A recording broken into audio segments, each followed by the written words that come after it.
Hello, today we will be covering Class 8 Civics Chapter 1 The Indian Constitution under 10 minutes. Let's start. The Indian Constitution. A constitution is a written document containing rules. What is the need of a constitution? The constitution contains rules and principles which form the basis of the governance of a country. Such rules and regulations are agreed upon by all the citizens of the country.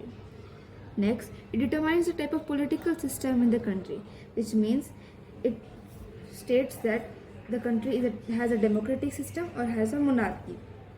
Next, it prevents the misuse of power, mainly by the political leaders. And this is given in the fundamental rights section. Also, it prevents the domination by the majority on a minority. It could be intercommunity, which means the community dominating other community, or it can be intra-community, which means the community dominating others within their own community. Also, it prevents the government from taking harmful decisions that may affect the freedom or the rights of the citizens. Now, the Indian Constitution. It describes the procedure of setting up the government in the country. It also contains the rules that determine its function. The Indian Constitution was formed in December 1946, and Indian Constitution was prepared by a group of 300 people that became the members of the Constituent Assembly. The Constituent Assembly was formed in 1946.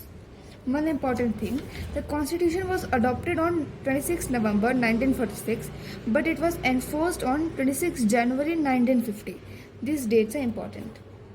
Dr. Rajendra Prasad was the president of the Constituent Assembly. The members of the Constituent Assembly met periodically for the next 3 years to write India's constitution.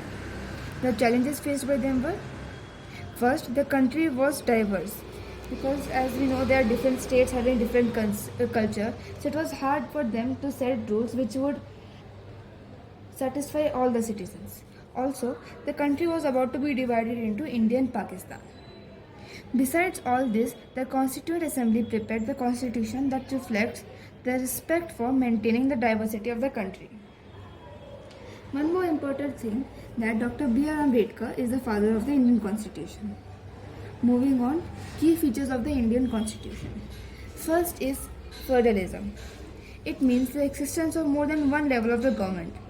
India has 3 levels: the central, below that comes the state, and then the village or the Panchayati Raj. Constitution contains different lists for different tiers of government. These lists have specific subjects on which each tier can make laws. The Constitution also specifies the source of money for these tiers. Second, the parliamentary form of the government. It is run by the representatives chosen by the people. The Constitution of India grants universal adult suffrage, which means all citizens can take part in the election.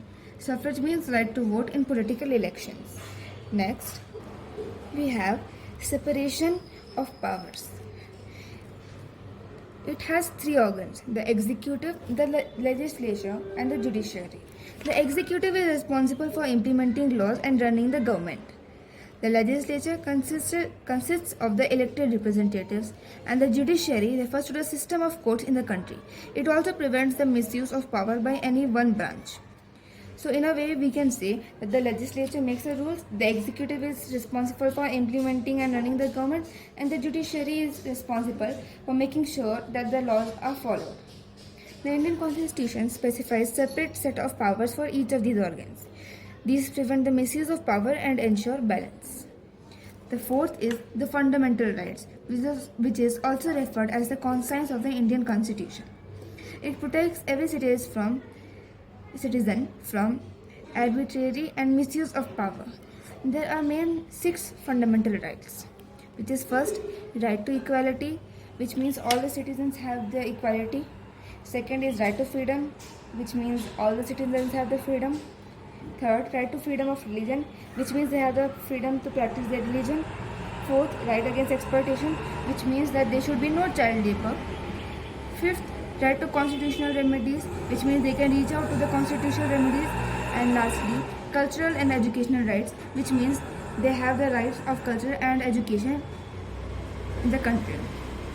The fundamental rights also provide or include directive principles of state policy, which means these help in making laws and policies to help the poverty.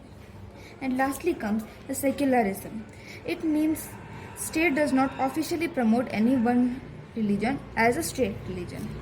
With this, we come to an end of the chapter.